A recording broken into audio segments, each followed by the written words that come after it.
네, 반갑습니다. 안녕하세요. 예, 오늘 특별히 우리 김성용 선교사님, 또 고은정 선교사님 이렇게 선교 보고로 이렇게 방문해 주셨는데요. 예, 함께 예배 드릴 수 있어서 너무 감사한 것 같습니다.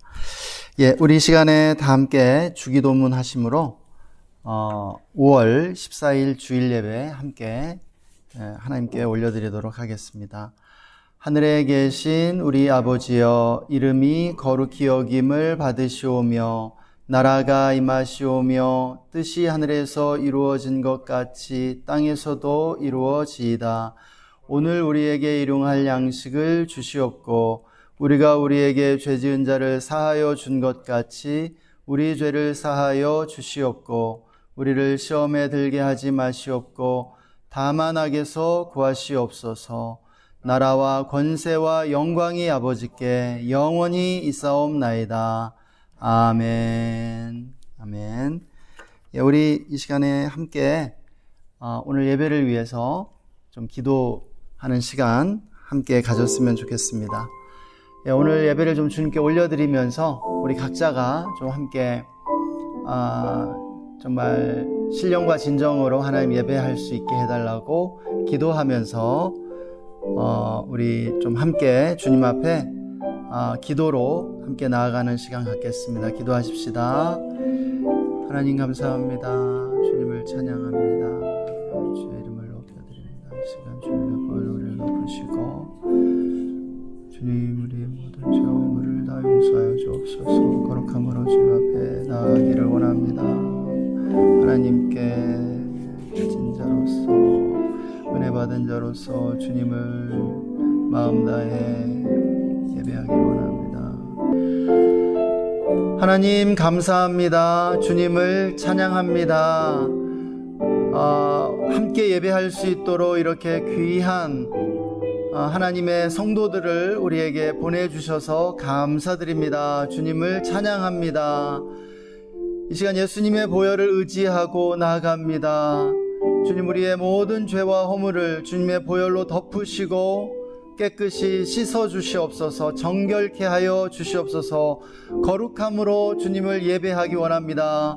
성령님 이 시간 환영하고 모셔드리고 의지합니다. 성령님을 인정합니다. 초청합니다. 충만하게 임하여 주시옵소서. 이 시간 나사렛 예수의 이름으로 우리 예배를 방해하고 우리를 누르려 하는 모든 악한 어둠의 영들 꾸짖고 결박하고 제어하노니 떠나갈지어다. 잠잠할지어다. 주님만 홀로 모든 영광과 찬양을 받아 주옵소서. 주님만을 예배하기 원합니다. 예수님 거룩한 보좌를 이곳 가운데 정하시고 좌정하셔서 우리를 통치하여 주시옵소서. 우리의 온 마음을 다해 주님을 찬양하고 예배하기 원합니다. 감사하며 존귀하신 주 예수님의 이름으로 기도했습니다. 아멘. 아멘. 우리 다 함께 기쁨으로 주님을 찬양하시겠습니다.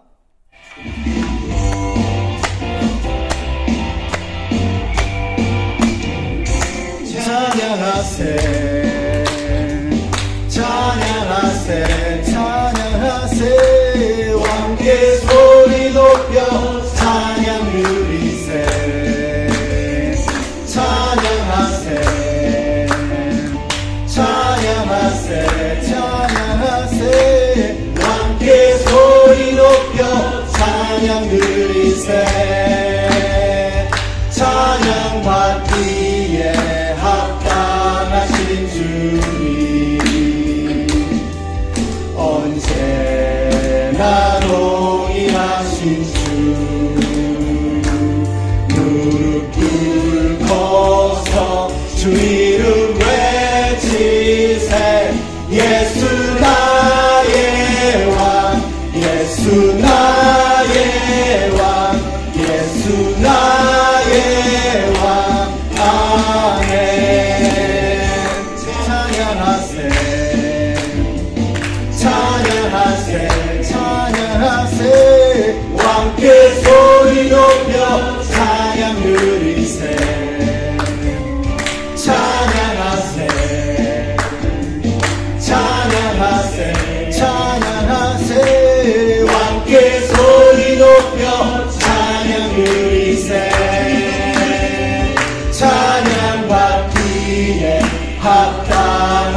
동일하신 주님, 언제나 동일하신 주, 무릎 꿇고서 주 이름 외치세. 예수 나의 왕, 예수 나의 왕, 예수 나의 왕. 아멘. 찬양하기에 합당하신 주님, 언제나 동일하신 주, 무릎 꿇고서 주 이름 외치세. 예수 나의 왕, 예수 나의 왕, 예수 나의 왕. 아멘. 예수 나의 왕, 예수 나의 왕, 예수 나의 왕. 아멘. 예수 나의 왕, 예수 나의 왕, 예수 나의 왕. 아멘. 나의 왕, 주의 주, 하늘과 땅과 모든 것 지으신 주, 영광 돌리네. 주 여호와 하나님, 귀하신 평강의 왕, 전능의 주, 영광 돌리네. 주께 영광, 주께 영광, 주께 영광. 전능하신 주께 영광.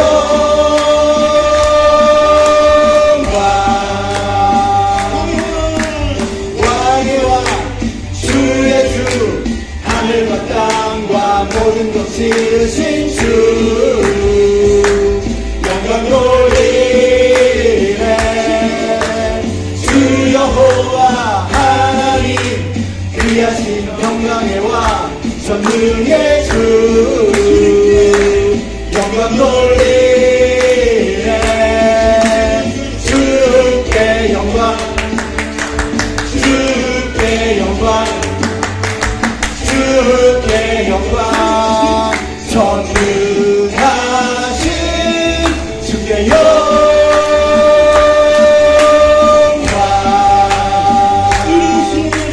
의로우신 하나님, 동일한 이름 높여 찬양하며 영광 돌리네.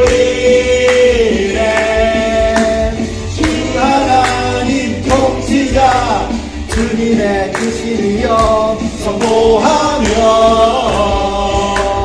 영광 돌리네. 주께 영광, 주께 영광, 주께 영광. 전능하신 주께 영광,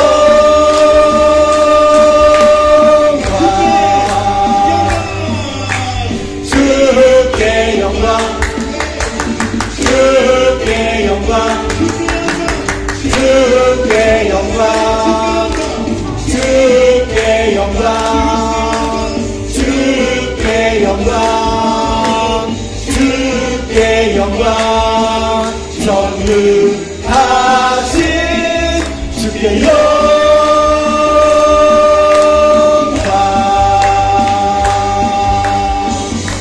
아멘.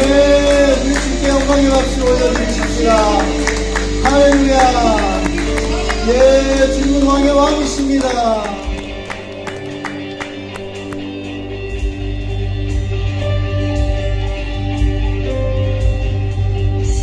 찬양.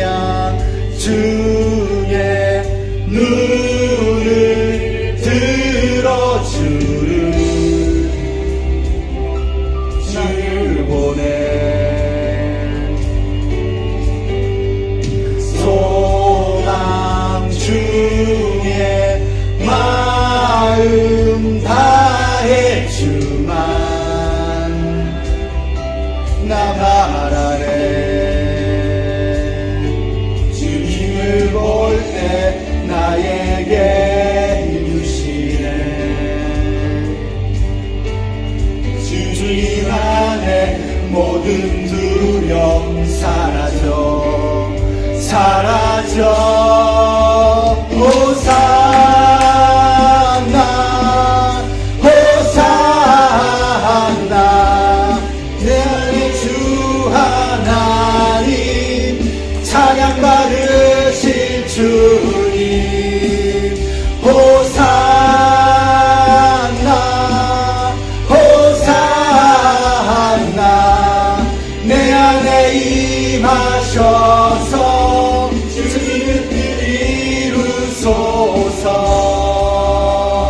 드린 마음 다한 기도 들으소서. 주의 나라 상한 영혼들을 새롭게 해. 주님을 볼 때 나에게 힘주시네. 주님 안에 모든 두려움 사라져 호산나 호산나. 주원의 주 하나님 찬양받으실 주님 호산나 호산나. 내 안에 임하셔서 주님의 뜻 이루소서. 아멘. 호산나. 예, 주님.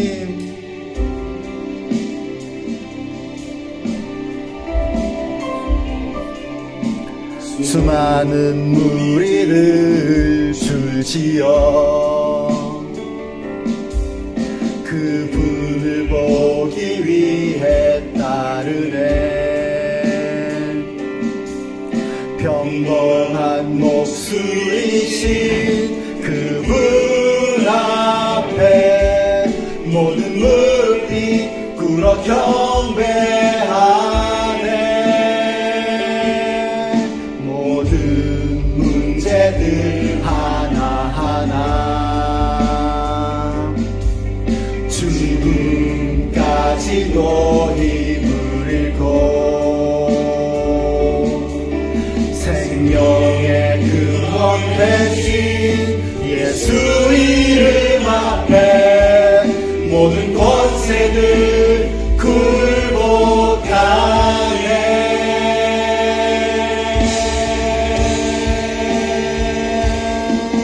예수 이름 높이세. 능력의 그 이름 예수 이름 높이세.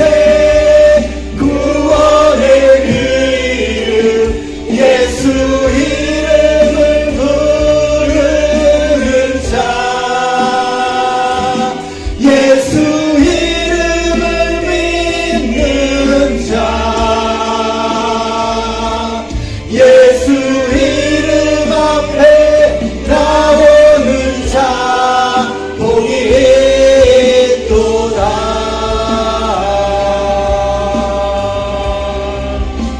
아멘. 아멘. 예, 주 예수의 이름이 승리의 이름임을 고백합니다.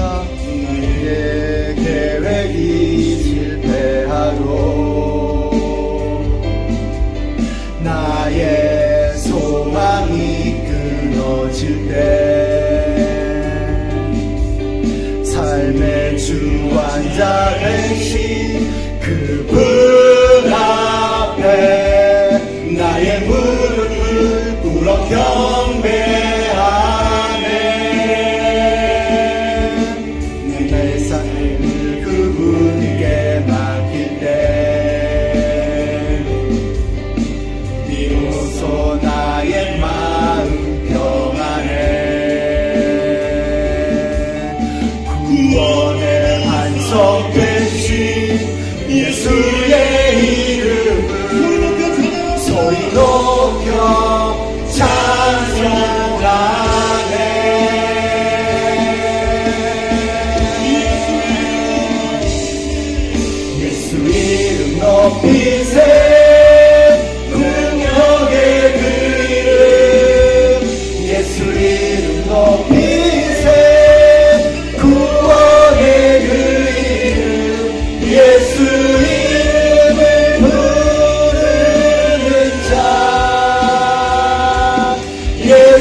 주님의 높고 위대하심을 찬양합니다.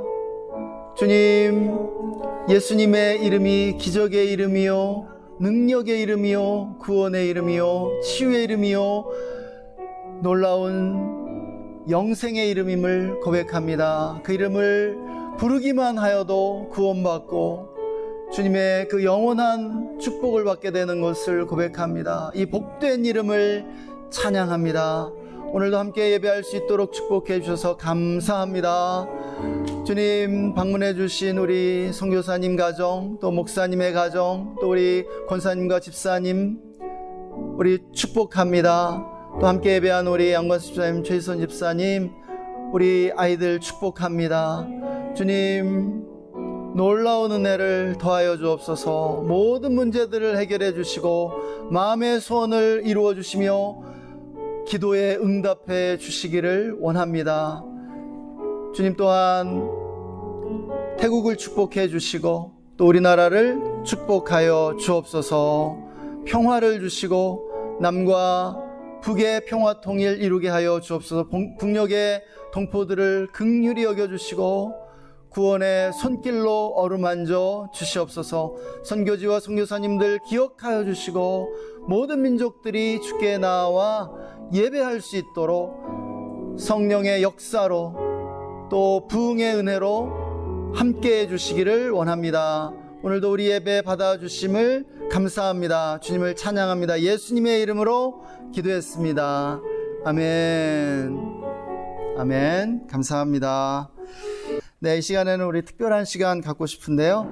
우리 김성용 선교사님 잠시 우리 태국 선교 보고 겸 또 간증 잠시 듣도록 하겠습니다.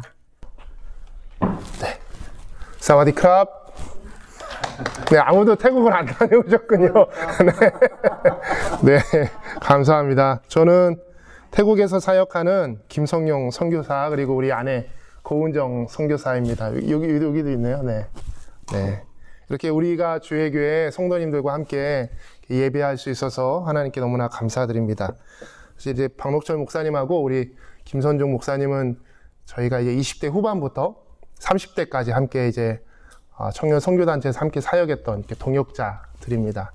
이렇게 제가 기억하는 우리 박록철 목사님은 이렇게 성경에 나오는 다윗과 같은 예배자였습니다. 항상 이렇게 하나님 앞에 뜨겁게 예배하는 모습이 항상 제 머릿속에 남아 있습니다. 오늘 예배하면서 그 주께 영광 이런 거 목사님들 잘 안 하시잖아요. 근데 우리 박록철 목사님은 항상 어린아이와 같이 다윗처럼 주님 앞에 이렇게 춤추며 예배하는 예배자로 제가 항상 기억하고 있습니다. 그래서 너무 존경하고 너무 사랑하는 우리 목사님입니다. 저는 7년차 태국 선교사입니다. 대학 시절에 불타는 마음으로 선교지에 나가겠다고 하나님 앞에 헌신했습니다. 그리고 여러 가지 핑계들로 오랜 시간 이렇게 선교지에 나가지 못하고 있었습니다. 그렇게 선교사의 비전이 희미해질 무렵에 하나님께서 저희 아내를 통해서 다시 한번 선교사의 삶으로 저를 이렇게 초청하셨습니다. 태국 선교사로 이렇게 나가기로 마음속에 결정하는 순간 제 마음속에 극심한 스트레스가 찾아오기 시작했습니다. 한국에 있는 우리 가족들은 어떻게 해야 하나? 그리고 한국에 있는 이 쌓아놓은 수많은 짐들은 도대체 어떻게 해야 하나? 그리고 태국어는 고사하고 영어도 못하는데 나가서 어떻게 살아야 하나라는 이 스트레스가 제 안에 찾아오기 시작했습니다. 그때에 본토 친척 아버지의 집을 떠나서 내가 내게 지시한 땅으로 가라는 하나님의 음성을 들었던 이 아브라함의 마음을 조금은 헤아려 볼 수 있었던 것 같습니다. 말도 못하고 아무것도 할 수 없는, 혼자 할 수 없는 마치 어린아이가 된 것 같은 그런 느낌이었습니다. 그렇게 태국으로 출국할 시간이 다가오고 있던 주일, 한국에서의 마지막 주일 예배였습니다. 하나님께서 이 스트레스와 같은 시간들에 대한 새로운 이해를 저에게 주시기 시작했습니다. 하나님이 저에게 이렇게 말씀하시는 것 같았습니다. 성령아, 어린아이가 된 것 같아서 불편하고 힘들었지. 그런데 말이야, 어린아이는 부모의 가장 세심한 사랑과 보호를 받는 기간이란다. 이렇게 말씀하시는 것 같았습니다. 그동안 제가 가지고 있었던 모든 스트레스가 한순간에 사라지는 시간이었습니다. 태국에서 새롭게 만나게 될 하나님을 기대하게 되었습니다. 그리고 우리의 삶 속에 우리의 사역 가운데 하나님이 행하실 일들을 기대하게 하셨습니다. 태국에서 지난 7년 동안 어떻게 살았는지 사실 잘 모르겠습니다. 하지만 뒤돌아보면 정말 하나님이 저에게 말씀하신 것처럼 하나님의 세심한 사랑과 보호가 아니었다면 지금까지 우리가 어떻게 사역할 수 있었을까, 이렇게 다시 한번 생각해 보게 됩니다. 혹시 저와 같이 지금 나의 힘으로 아무것도 할 수 없는 것 같은 그런 상황 가운데 계시는 분이 계시다면 그 시간이 하나님의 가장 세심한 사랑과 보호를 경험하는 시간들이 되시기를 축복합니다. 그렇게 하나님께서 저희 삶 속에 행하실 일을 기대하면서 저희가 2015년 10월 1일 태국에 도착하게 되었습니다. 역시나 태국에 도착해서 저희가 할 수 있는 것은 아무것도 없었습니다.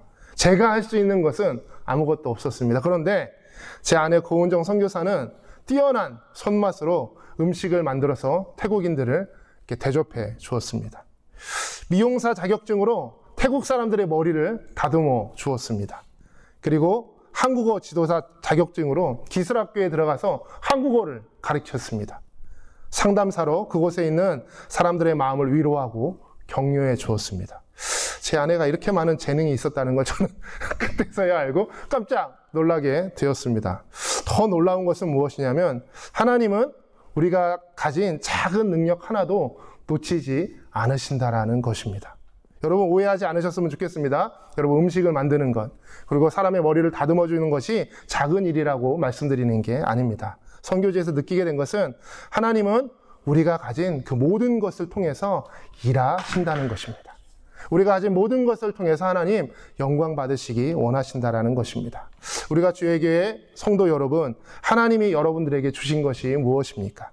하나님이 여러분들에게 주신 은사가 무엇입니까? 혹시 내가 가진 것이 너무 작다고 느껴지지는 않으십니까? 내가 어떻게 하나님을 섬길 수 있어? 라고 혹시 생각하지는 않으십니까? 하지만 하나님은 우리가 가진 작은 능력 하나라도 놓치지 않으시는 하나님이시라는 것입니다. 마치 한 아이가 보리떡 5개와 물고기 2마리를 가져왔을 때에 그것을 통해서 5,000명을 풍성히 먹이시고 12바구니에 넘치도록 차게 남기셨던 것처럼 하나님이 여러분들에게 주신 그것으로 기쁘게 하나님을 섬기시고 또 영화롭게 하시는 우리 모든 성도님들이 되시기를 축복합니다. 저는 대학을 졸업하고 지금도 청년 대학생들을 섬기는 사역을 하고 있습니다. 저희 부부가 태국에 처음 들어가서 이제 사역하게 된 곳이 태국 북동부에 있는 콘켄이라는 지역입니다. 콘켄에서 저희는 NEU 대학에서 기독교 동아리를 개척하는 일들을 시작했습니다. 그곳에서 전도하면서 만나게 된 학생들을 초청해서 함께 한국 음식을 먹기로 약속을 했습니다. 그래서 아내는 또 정성스럽게 김밥과 떡볶이를 아주 많이 만들었습니다. 저희 아내가 손이 큽니다. 그래서 음식을 아주 많이 만들었습니다. 드디어 학생들과 약속한 시간이 되었고 약속한 친구들은 하나도 오지 않았습니다. 네. 너무 마음이 아프고 마음이 무거웠습니다. 이 많은 김밥과 떡볶이를 어떻게 해야 하나. 저희 부부는 이 시간들을 통해서 한 사람이 정말 소중하구나라는 것을 깨닫게 되었습니다. 그리고 저희 부부 안에 한 가지 기도의 제목이 생기기 시작했습니다. 하나님, 한 사람을 주시옵소서. 우리가 섬기는 이 대학에 하나님을 예배하는, 그리고 축복의 통로가 될 수 있는 한 사람을 우리에게 주십시오라고 기도하게 되었습니다. 지난 태국에서 7년의 시간들은 한 사람이 얼마나 소중한 것인가, 한 사람을 만나는 것이 얼마나 소중한 것인가, 그리고 한 사람이 변화되는 것이 얼마나 소중한 것인가를 깨닫는 시간이었던 것 같습니다. 저희 부부는 선교사로 나아갈 때 아무도 예배하지 않는 그곳에서 하나님을 예배하리라는 부르심을 따라서 태국 콩켄에서 4년의 사역을 마치고 지금 저희가 사역하는 페차부리 지역으로 이동해서 개척을 하게 되었습니다. 저희가 개척을 시작한 곳은 실라빠건이라는 대학이 있는 아주 작은 마을입니다. 교회가 없는 작은 마을입니다. 그곳에서 저희 부부는 아는 사람이 하나도 없었습니다. 그곳에서 저희는 찌압 교수를 만나게 되었습니다. 찌압 교수는 저희가 사역하려고 하는 실라빠건 대학의 한국어를 가르치는 한국어 교수입니다. 태국인인데 한국어를 가르치는 한국어 교수입니다. 그리고 신실한 크리스찬입니다. 지압교수는 15년 동안 그곳에서 크리스찬 동아리가 생기기를 위해서 기도하면서 학생들을 가르치고 있었습니다. 저희 부부는 지압교수와 함께 캠퍼스 복음화를 위해 동역할 수 있었고, 지압교수는 아직 태국어가 익숙하지 않은 저희 부부에게 정말 많은 도움의 손길이 되어 주었습니다. 그리고 꺼이는 중학교 영어 선생님입니다. 꺼이는 저희가 처음 사역했던 콩켄에서 예수님을 믿게 되었고, 그곳에서 훈련을 받고 전임 사역자로 사역했었습니다. 그 후에 이 꺼이는 하나님의 부르심이었던 교사가 되었습니다. 놀라운 사실은 이 꺼이 선생이 저희 센터에서 30분가량 떨어진 그 중고등학교에서 교사로 일을 하고 있었다는 것입니다. 저희 부부는 그걸 알지 못했습니다. 저희 부부는 꺼이가 그곳에 있다는 소식을 듣고 너무 반가워서 바로 그곳으로 달려가서 축복된 만남을 갖게 되었습니다. 그리고 꺼이 선생님은 지금 저희와 함께 동역하고 있습니다. 이렇게 대학생들을 위해서 주일 예배를 시작한 지 얼마 되지 않아서 한 가족이 저희 예배에 참석하셨습니다.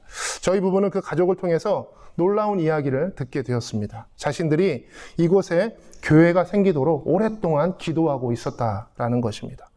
그런데 자신들이 기도하고 있는 이곳에 교회가 생겨서 너무 감사하다고 눈물을 흘리면서 고백하는 것을 보게 되었습니다. 이 가정은 지금 저희 네이션 패자부리 교회의 첫 가정이 되어서 지금도 함께 예배 드리고 있습니다. 저희 부부는 이러한 놀라운 만남들을 통해서 하나님의 놀라운 섭리와 예비하심을 경험하게 되었습니다. 이처럼 하나님은 우리보다 앞서 예비하시고 앞서 일하고 계셨습니다.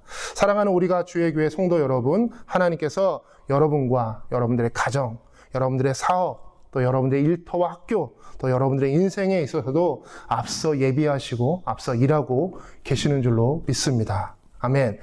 마지막으로 앞에서 말씀드린 것처럼 저희는 아무도 예배하지 않은 그곳에서 주를 예배하리라는 부르심을 따라서 지금 있는 패차부리로 가게 되었습니다. 그리고 저희 부부는 신라백권 대학 안에 들어가서 약 2년 동안 단둘이 예배 드렸습니다. 단둘이. 한 2년 정도 드린 것 같습니다. 때때로 제 마음속에 우리가 정말 잘하고 있는 건가? 지금 우리가 뭐 하고 있는 건가? 라는 생각이 들기도 했습니다. 감사한 것은 지난 3월 29일 5명의 대학생을 포함해서 총 9명의 사람들이, 제가 하나도 안 보여드렸네요, 이거. 네. 여기 우리 같이 사역하는 사역자들이고요. 네. 우리 그 첫 가정입니다. 네. 그리고 우리가 이제 3월 29일에 5명의 학생들을 포함해서 총 9명의 사람들이 신라백권 대학 안에서 함께 예배를 드리게 되었습니다. 기도하기는 이 캠퍼스에서의 예배가 계속해서 드려졌으면 좋겠습니다. 그곳에서의 예배가 멈춰지지 않기를 기도합니다. 왜냐하면 요한복음 4장 24절 말씀과 같이 하나님은 예배하는 자를 지금도 찾고 계시기 때문입니다. 그리고 비단 선교지뿐만 아니라 하나님이 여러분들이 계신 그곳에 예배자로 부르셨다고 저는 믿습니다. 사랑하는 우리가 주의 교회 성도 여러분, 우리가 있는 그곳에서 하나님이 부르신 그곳에서 예배하는 예배자가 되시기를 축복합니다. 그리고 저희가 사역하는 이 신라백권 대학에서 예배가 멈추어지지 않도록 여러분 함께 기도해 주시면 감사하겠습니다. 그리고 마지막으로 태국에 있는 모든 대학에서 하나님을 예배하는 예배자들이 일어날 수 있도록 함께 기도해 주시면 감사하겠습니다. 감사합니다. 제가 동영상 하나 준비해 왔는데 우리 함께 사역 영상 보고 마치도록 하겠습니다.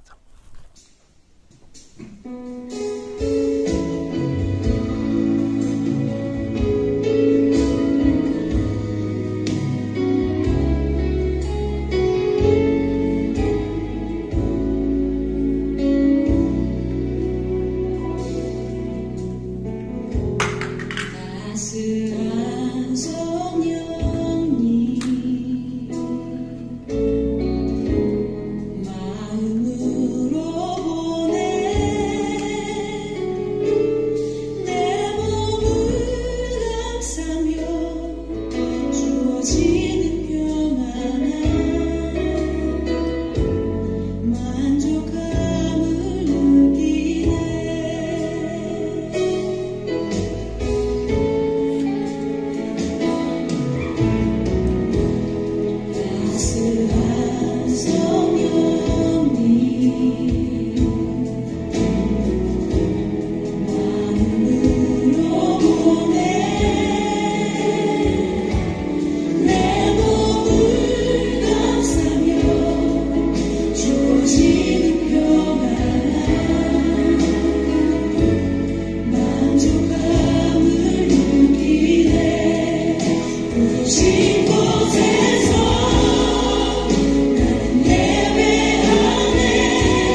할렐루야. 네, 오늘 우리에게 주시는 말씀 창세기 12장 1절에서 3절의 말씀인데요. 우리 다 함께 한 목소리로 말씀 읽겠습니다. 시작.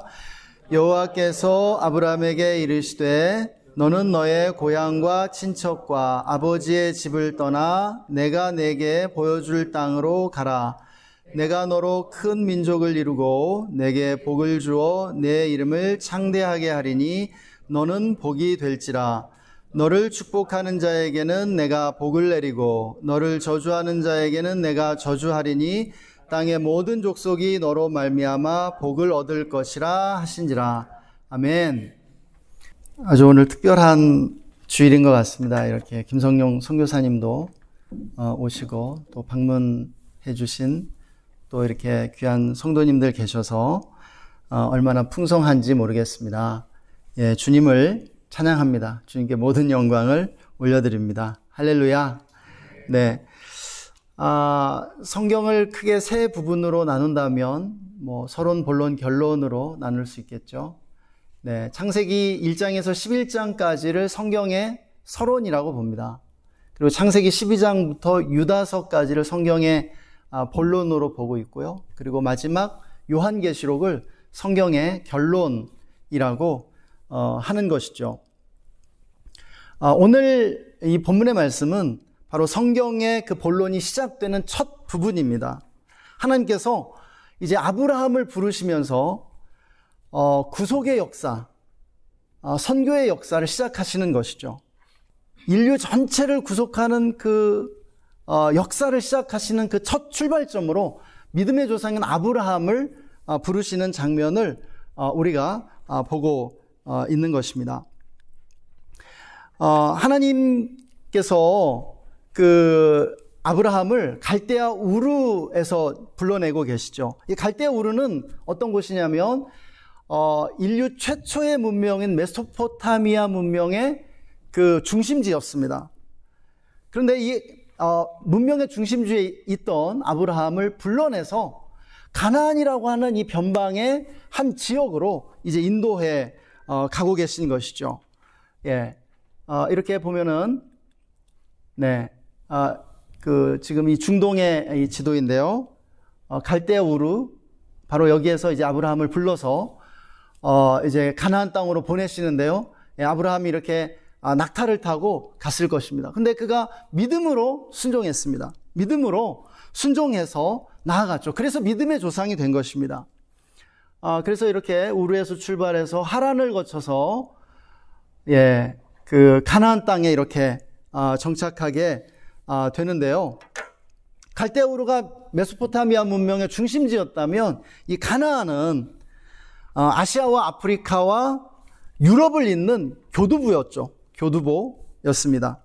그래서 아프리카에서 아시아나 유럽으로 가려고 할 때 반드시 지나야 하는 곳이었고요. 또 유럽에서 아시아로 갈 때, 또 아시아에서 유럽으로 갈 때 반드시 거치게 되는 곳이 바로 이 가나안 땅이었습니다. 지정학적인 요충지였다는 사실을 우리는 알게 됩니다. 그래서 이제 그 하나님께서 아브라함을 부르시면서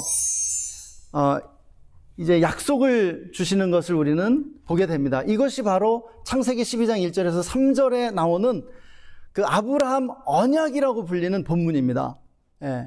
하나님이 아브라함을 부르시면서 첫 번째로 하신 것은 무엇이냐면은 바로 이 언약을 주시는 것이었어요. 약속을 주시는 것이었습니다. 그리고 성경학자들은 바로 이 말씀이 성경의 등뼈 구절이라고 말하고 있습니다. 왜 성경의 등뼈 구절이냐면 창세기 12장 이후로 요한계시록까지 이 말씀이 성취되는 이야기가 성경 전체의 이야기라고 말하고 있는 것이죠. 그래서 하나님께서 이제 아브라함을 부르시면서 먼저 하시는 것은 무엇이냐면 축복을 주시고 있는 것을 보게 됩니다. 네, 예, 여러분 축복이란 무엇입니까?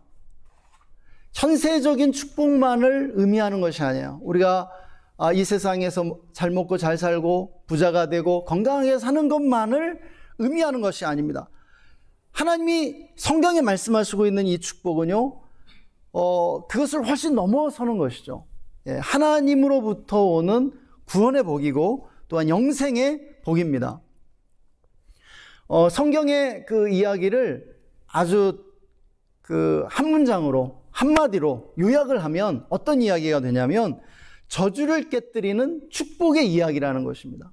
인간이 범죄함으로 저주를 받게 되었는데 하나님이 그 저주를 깨뜨리기 위해서 축복을 주신다는 것이에요. 예, 구원의 복을 주시고요. 영생의 복을 주시고요. 그 복을 주심으로 인류가 받은 그 저주를 깨뜨리신다라고 하는 것입니다. 그것이 성경의 이야기라고 말해주고 있는 것입니다. 그래서 우리가 먼저 이 아브라함의 언약을 이렇게 이 언약의 이 구조를 보게 되면 이 언약 안에 이제 이 축복의 원리가 드러나게 되는데요. 예. 하나님께서 아브라함이라고 하는 한 사람을 불러서 그에게 복을 주세요. 예. 우리는 이것을 상단의 축복이라고 이렇게 부를 수 있습니다. 하나님께서 아브라함에게 이 언약 가운데 이 아브라함 언약의 세 가지를 약속해 주세요. 아브라함의 그 인생에 하나님께서 약속해 주신 그 축복은 세 가지였습니다. 땅과 자손과 축복이었죠. 예, 그래서 이 가나안 땅을 동서남북으로 네가 다녀보아라. 네가 보는 이 모든 땅을 내가 너에게 또 너의 후손에게 유업으로 주겠다라고 약속하시죠. 그리고 아브라함을 한밤중에 불러내서 하늘의 별들을 보라고 말씀하시면서 하늘의 별보다도 많은 그러한 자손들을 주겠다라고 약속하십니다. 또 바다의 모래보다도 많은 후손을 주겠다라고 약속해 주시는 것이죠. 그리고 하나님께서 축복을 약속해 주세요. 내가 너의 상급과 방패가 되어주겠다. 내가 언제나 너와 함께하고 너를 보호해 주겠다라고 이렇게 축복을 약속해 주십니다. 그런데 이 언약에는요, 상단의 축복으로 끝나지 않고 하단에 또 책임의 부분이 나옵니다. 예, 너로 인하여, 너로 말미암아 땅의 모든 족속이 복을 얻을 것이라, 복을 얻게 될 것이다라고 그렇게 약속을 해주고 계십니다. 이것이 바로 땅의 모든 족속을 축복하시고자 하는 그 하나님의 계획이었죠. 목적이었습니다. 하나님은 아브라함을 복받게 하실 뿐만 아니라 이 아브라함을 복주심으로 땅의 모든 족속을 복주시고자 하는 그러한 목적을 가지고 계셨다는 것입니다. 우리는 이것을 물탱크와 수도로 한번 이 비유적으로 생각해 보면 좋을 것 같아요. 우리가 이렇게 집에서요, 또 이 건물에서 이 수도꼭지를 틀면 물이 콸콸콸콸 쏟아집니다. 그런데 우리가 그렇게 물을 마음껏 쓸 수 있는 이유가 있죠. 그것은 무엇이냐면 건물마다, 아파트마다 옥상에 무엇이 있어요? 커다란 물탱크가 있다는 것입니다. 예, 커다란 수조가 있어요. 그래서 그 수조에 물이 채워져 있기 때문에 우리가 언제든지 수돗물을 틀면 물을 마음껏 쓸 수 있다라고 하는 것입니다. 예. 그런데요, 이 물탱크가 존재하는 이유는 무엇입니까? 물을 채워 넣는 이유는 뭐예요? 예, 각 세대에서 수도꼭지를 틀면 모든 사람들이 물을 마음껏 쓸 수 있도록 하기 위해서요. 그런데 이 아브라함은요, 바로 이러한 물탱크로서, 수조로서 부름을 받았다라는 것입니다. 우리가 그렇다는 것이죠. 그런데 이 물탱크가 어느 날 좀 착각을 하는 거예요. 하나님이 나에게만 이 물을 주셔서, 이 축복을 주셔서, 그래서 내가 이 축복을 다 가져야겠어. 이 축복을 내가 독점하고 나만 이 축복을 누려야 되겠어. 이렇게 말을 하고요, 물을 내보내지 않는 거예요. 물을 흘려보내지 않는 것이죠. 예, 그렇게 되면 어떻게 될까요? 예, 물탱크에 물이 차면은요, 물이 더 이상 채워지지 않습니다. 그러면 어떻게 되죠? 예, 그 물이 썩어요. 예, 물탱크를 바꿔야 됩니다. 예, 물탱크가 이렇게 쓸모없게 되는 거예요. 왜냐면은 그 기능을 상실했기 때문에. 그런데 물탱크가 계속해서 신선한 물을 공급받을 수 있는 유일한 방법이 있어요. 그 무엇입니까? 물을 끊임없이 흘려보내는 것이에요. 물을 끊임없이 흘려보내는 것입니다. 물을 흘려보냄으로써 물이 계속 채워지는 것을 경험하게 된다는 것입니다. 여러분, 이것이 바로 아브라함 언약에 나타난 축복의 원리입니다. 여러분, 축복의 원리가 뭐예요? 하나님은요, 우리에게 복을 주기 원하세요. 하나님은 복의 근원이십니다. 우리에게 끊임없이 축복을 주기 원하세요. 우리가 자녀들에게 좋은 것을 주기 원하는 것처럼, 자녀들을 막 축복하고 사랑하기 원하는 것처럼 하나님도 우리에게 이렇게 복을 주기 원하세요. 그런데 우리는 이 하나님께 받은 축복을 어떻게 해야 되냐면 끊임없이 흘려보내야 한다고요. 이 세상으로요. 이렇게 이 축복을 흘려보낼수록 하나님이 우리에게 더 큰 복을 주세요. 이것이 축복의 원리라는 것입니다. 그러나 이스라엘 백성처럼요, 선민사상에 빠져서 자기들만 하나님이 선택하셨고 자기들만 구원받는다라고 그렇게 믿었죠. 그리고 이방인들은 그냥 지옥의 땔감이라고 생각하면서 그 복을 흘려보내기를 거절했습니다. 그렇게 했을 때 어떻게 됐어요? 그들이 버림받았죠. 그 구원의 복이 이방인들에게, 이 복음이 이방인들에게 가게 된 것을 우리는 알게 됩니다. 여러분, 성경과 역사의 교훈이 이것입니다. 축복을 나누지 않으면은요, 축복을 흘려보내지 않으면은요, 어떻게 된다고요? 축복을 잃어버리게 된다고요. 빼앗기게 된다고요. 이것이 성경과 역사의 교훈입니다. 그래서 여러분, 교회에서 헌금을 강조하지 않습니까? 헌금을 얼마나 강조하고 얼마나 중요하게 생각해요. 여러분, 이 헌금을요, 그렇게 생각하셔야 돼요. 이 헌금을 강조하는 이 진리가 뭘 가르치는 거냐면 사실은 이거 다 이 헌금, 내가 교회에 갖다 바쳐야 한다, 이거 아니에요. 이 축복을 세상으로 흘려보내야 될 그러한 몫이라는 거예요. 우리가 받은 축복의 일부는 반드시 이 세상에 흘려보내야 할 그러한 책임으로서 우리에게 주어지고 있다는 것입니다. 그래서 저는 사실은 우리 성도들이 교회에 하는 헌금을 한 절반으로 줄이고 절반은요, 주변에 가난한 사람, 도움이 필요한 사람, 그리고 열방에, 세계에 도움이 필요한 사람, 굶주리는 어린이들, 이러한 필요를 가진 이들에게 나누어줘야 한다라고 믿습니다. 교회에만 갖다 바치는 것도 이거 물을 가두는 거예요. 축복을 가두는 것과 같아요. 축복을 독점하는 것과 같습니다. 말씀드린 것처럼 오늘 읽었던 이 아브라함 언약은요, 성경의 등뼈 구절로서 성경과 역사는 이 하나님의 언약, 아브라함에게 주신 이 하나님의 언약이 펼쳐지는 무대입니다. 창세기 12장 이후로 성경 전체가 아브라함 언약이 성취되는 그러한 과정을 보여주고 있습니다. 그래서 이 말씀을 성경의 등뼈 구절이라고 부르는 것이죠. 하나님은 아브라함 한 사람에게 이 언약을 주셨지만, 이 언약은 아브라함의 생애에만 성취되는 게 아니에요. 아브라함의 후손으로 온 이삭 이후에 이스라엘 백성들에게로 이어지고요, 우리들에게까지 이어지고 있다는 것입니다. 그러니까 하나님이 이 성경 본론을 시작하시면서 내가 이제 이 성경 전체를 통해서, 역사 전체를 통해서 이루실 일을 우리에게 사실은 미리 말씀을 해주신 거예요. 성경의 결론을요. 자, 그래서 성경은 이 아브라함 언약이 3번에 걸쳐서 성취되는 것을 우리에게 보여줍니다. 첫 번째로는 과거적 성취예요. 구약적 성취입니다. 이 구약을 보게 되면은 먼저 아브라함에게 실제로 이 말씀이, 이 약속이 성취되는 걸 보죠. 하나님이 아브라함에게 이삭이라는 후손을 주세요.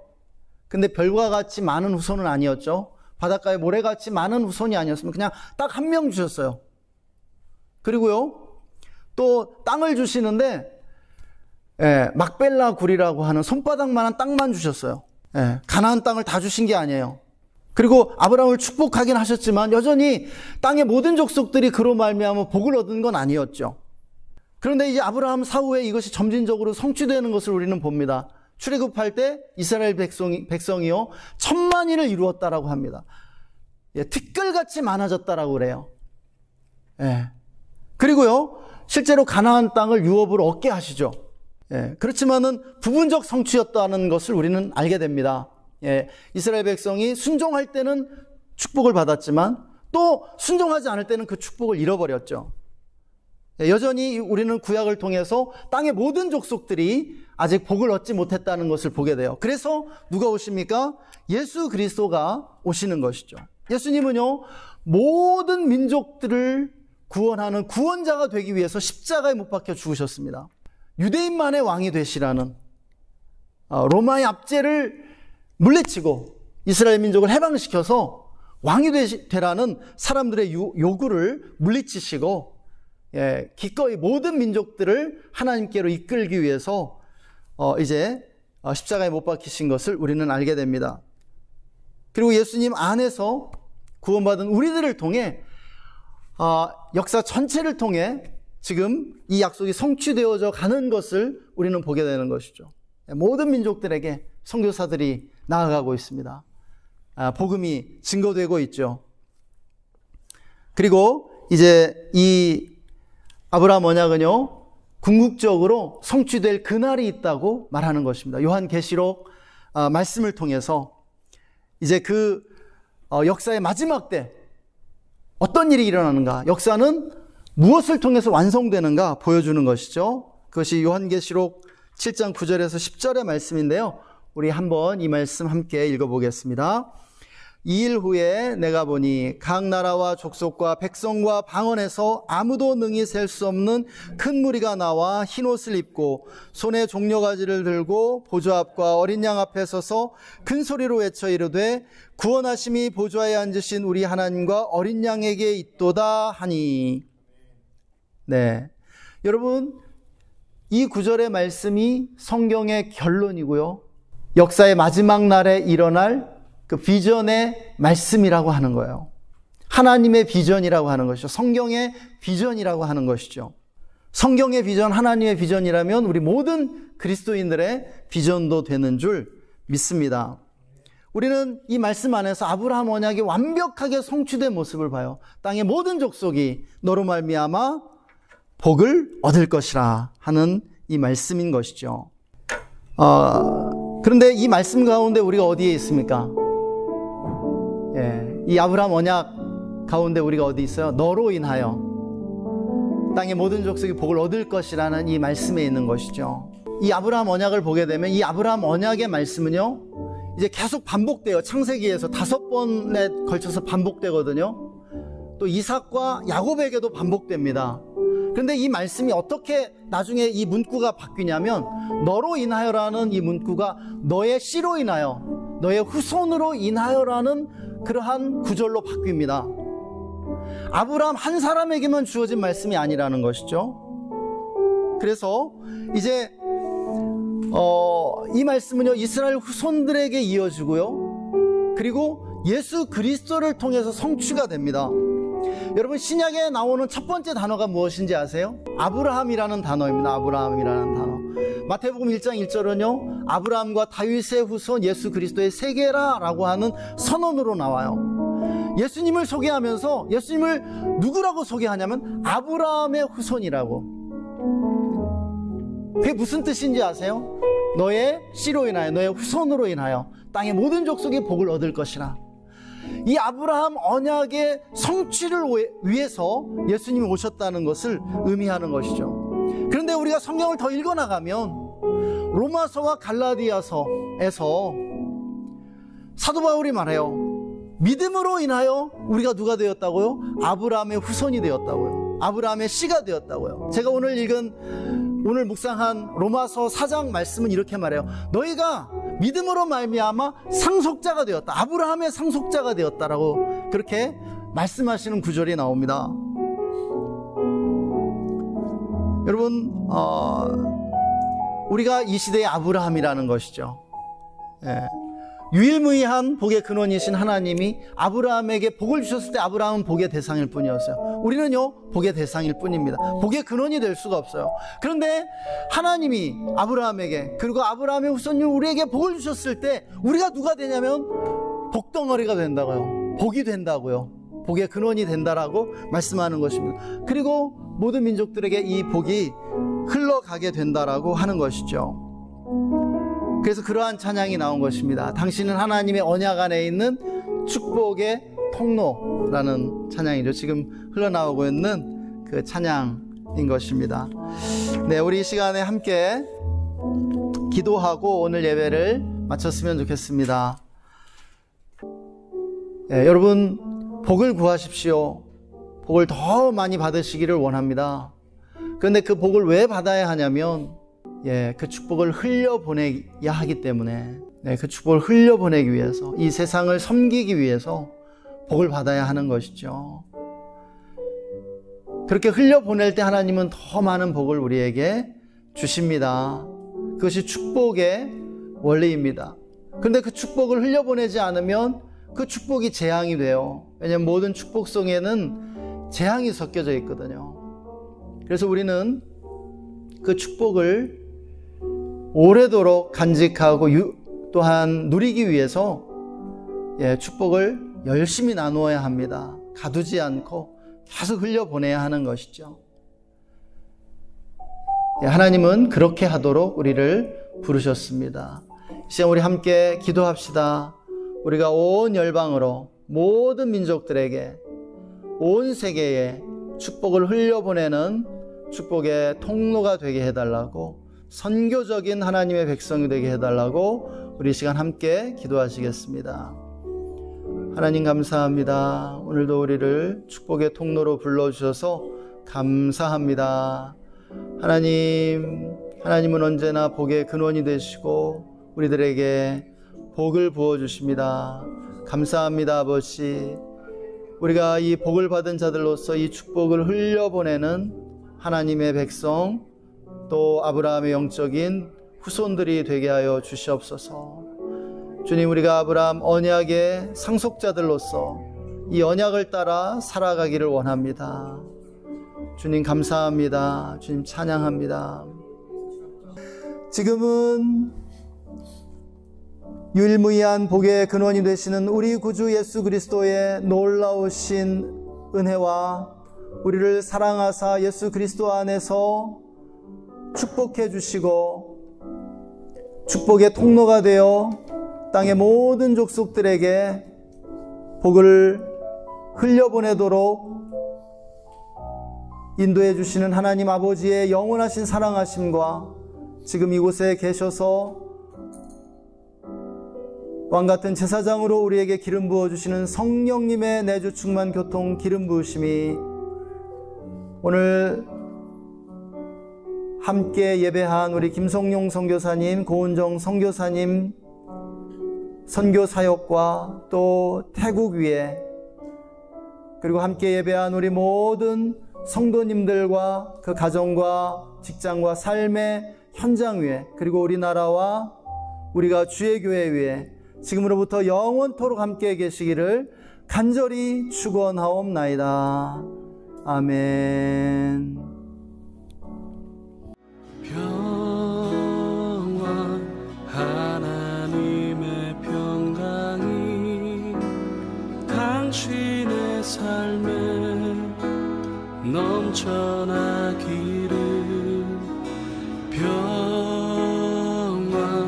하나님의 평강이 당신의 삶에 가득하기를 축복합니다. 평화, 하나님의 평강이